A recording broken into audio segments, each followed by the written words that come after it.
아니 무슨 씨발 주변 시세보다 그렇게 싸지도 않은데 차가 있으면 안 된다? 청년이나 신혼부부는 차 가지면 안 되나요? 자, 안녕하세요. 임티입니다. 오늘은 역세권 2030 청년주택 사업에 대해서 얘기를 좀 해보려고 합니다. 자, 이 사업이 뭐냐면은 청년의 주거 안정을 위해서 통학 및 출근이 용이한 역세권에 청년 임대주택을 공급하는 사업이라고 합니다. 이를 위해서 주변 시세의 60에서 80% 시세, 최대 85% 이하로 임대료를 책정을 하고 청년들이 부담 가능한 수준으로 입주할 수 있도록 임대 보증금 또한 최대 4,500만원까지 무이자 대출이 가능하다고 하네요. 자, 입주 대상은 대학생, 청년, 7년 이내 신혼부부 중 차량 미운행자라고 하네요. 이게 주차장이 없거나 매우 협소하게 조성할 예정이라는 뜻이겠죠. 욕 올라오지만 일단 넘어갑니다. 자, 이 사업을 하는 이유, 자랑스러운 서울시 프레젠테이션 한번 감상하시죠. 최악의 취업률, 경제적 빈곤, 열악한 주거 환경, 미래에 대한 작은 꿈마저 사치가 되어버린 N4세대, 우리 청년의 현실, 비자발적 탈서울화, 서울의 가파른 집값 및 월세 상승은 20대는 물론 30대들에게 헬조선, 전세 난민이라는 용어를 파생시키고 있고 서울을 탈출하는 원인이 되고 있다 하면서 서울 인구 감소 추세 그래프 보여주고 있고요. 그래서 서울시가 준비했다.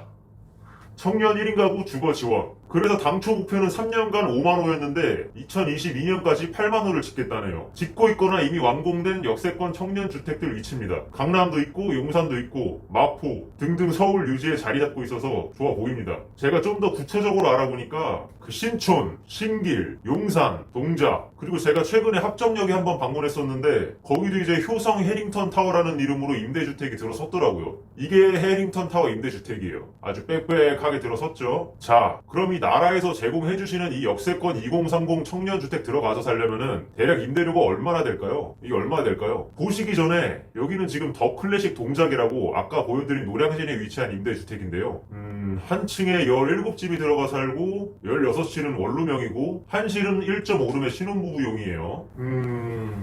이게 원룸이고요. 보시면 전형적인 원룸 오피스텔의 구조랑 같아요. 전용 면적이 15짜리랑 18짜리가 있는데 대략 대 6평짜리라고 보시면 되고요. 일반 원룸형 오피스텔보다 약간 작긴 합니다. 보통 원룸형 오피스텔이 전용 면적이 한 20은 넘거든요. 이게 이제 1.5룸 신혼부부용. 현관 들어서자마자 주방하고 거실 바로 나오고 방 하나 있는 구조죠. 그럼 여기가 이게 얼마냐? 보시면은 일반 공급으로 봤을 때 임대보증금 비율을 30%로 했을 때 전용면적 15짜리가 보증금 4천만원에 월세 47만원, 전용면적 18짜리가 4천에 50만원이고 신용보부용은 보증금 8,500만원에 월 임대료가 72만원이죠. 자, 이게 그래요. 신축인 거 감안했을 때 싸다고 볼 수도 있어요. 보증금 늘리면 더 싸고 보증금도 무이자나 이제 낮은 이자로 빌려준다고 했으니까 100번 양보해서 싸다고 볼 수도 있습니다. 그래서 싼 줄 알고 제가 노량진역 근처 오피스텔 시세를 한번 찾아봤는데요.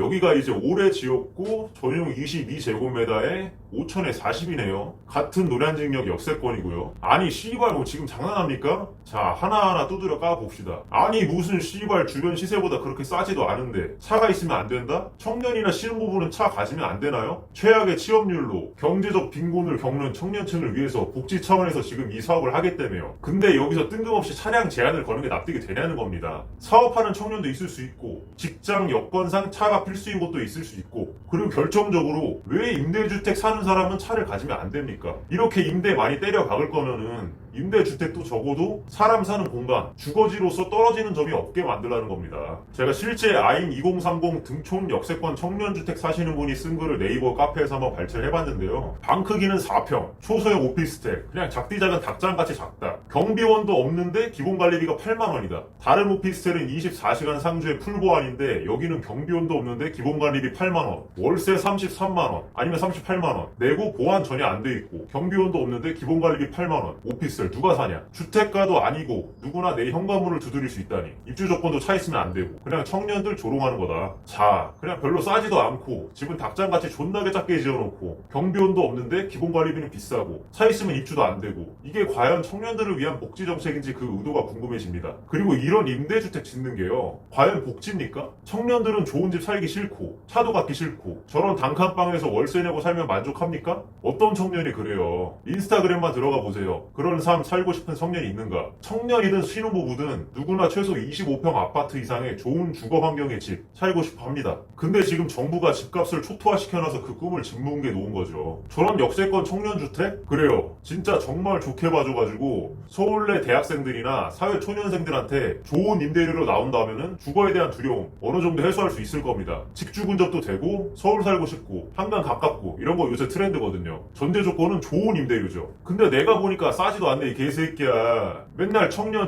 하면서 감성팔이나 하지 박원순 족같은 새끼. 청년 입장에서 생각해보긴 했는지 심각하게 궁금해지고요. 아무튼 잠깐 논지에서 벗어났는데 핵심은 저런 주택은 정말 20대 중후반 청년들을 위한 잠깐의 생활터가 되어야 하는 것이고, 더 중요한 것은 정부가 전반적인 수도권의 집값을 안정화를 해가지고 누구나 내 집 마련의 꿈을 버리지 않게 만드는 것, 이게 복지라는 거죠. 월세주택 지어놓고 닭장 같은 데서 월세 내면서 왈왈 꿀꿀 하면서 살게 만드는 게 복지가 아니라요. 아시겠어요?